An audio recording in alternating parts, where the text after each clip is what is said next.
Hi there and welcome to a quick walkthrough with HP Wall Art. Today we're going to go through launching HP Wall Art, uploading an image, using an image from Fotalia, using pattern design all the way through to checking out. So here we are at the home page for FeatureSpace. Just click on Let's Get Started and we're into the How It Works page. Once you're kind of comfortable with it, go ahead and launch HP Wall Art. Right, so the first thing we do is select our material. Right, then I'm jotting in my dimensions, so 300 by 240. And then I'm going to go ahead and click calculate. HP spits out the price, and once I'm okay with that, I go ahead and click enter HP Wall Art. So here we are on the landing page for HP Wall Art. I don't need to learn the basics. As you see in front of us, we've got a default kind of HP sample. These are the other samples here on the left. Right, to upload an image, I click upload. I click that I own the rights to the image, and then I select the image I want. Here's one I've prepared earlier. I click open. Takes some time to load, and then it pops up here on the left. I click and drag that and the file turns up on our canvas. Now because the file is bigger than the canvas, I've got a little bit of movement left to right. I can tile it, doesn't look very good, but for some things it may.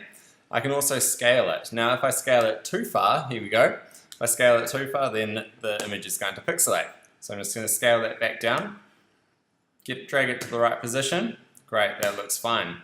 Moving on to Fotalia. So Fotalia is an online photo bank. So let's say that I'm after some horses. So I just type in horses into the search bar. And here we have a whole range of horse images that have turned up from the left. So if I just scroll through, there, that one looks pretty good. And I just drag and drop. And here's the horse that I've chosen. Now there's a little bit of movement left and right. And just pick it so it's nice and centered. Fantastic.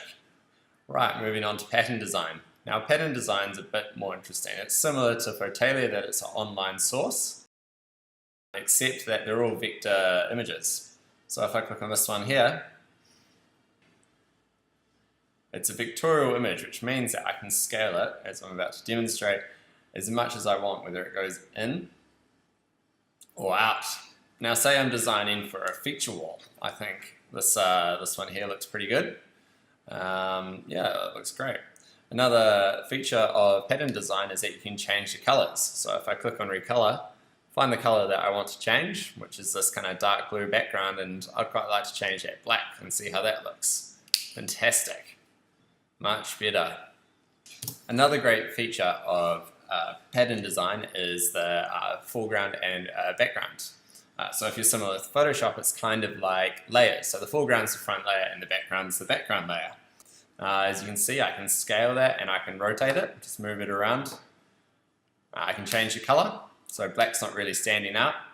So I'm just going to choose white. Yeah, it stands out a lot more.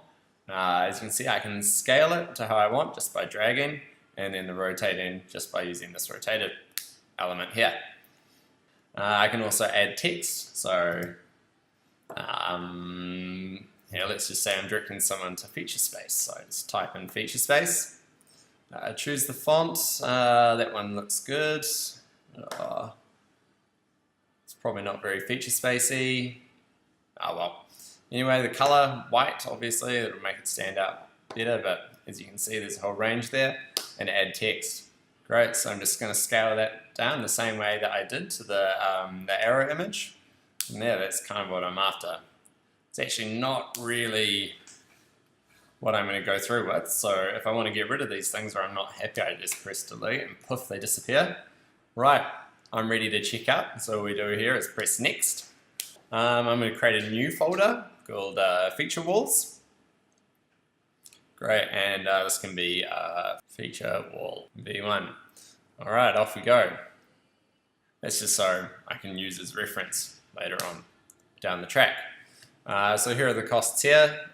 So we've got the original price of the materials, and then of course we have the price of the image from pattern design, and we're redirected to the checkout basket. Everything's looking pretty good. Proceed to checkout. Great, and that's just a crash course in HP Wall Art.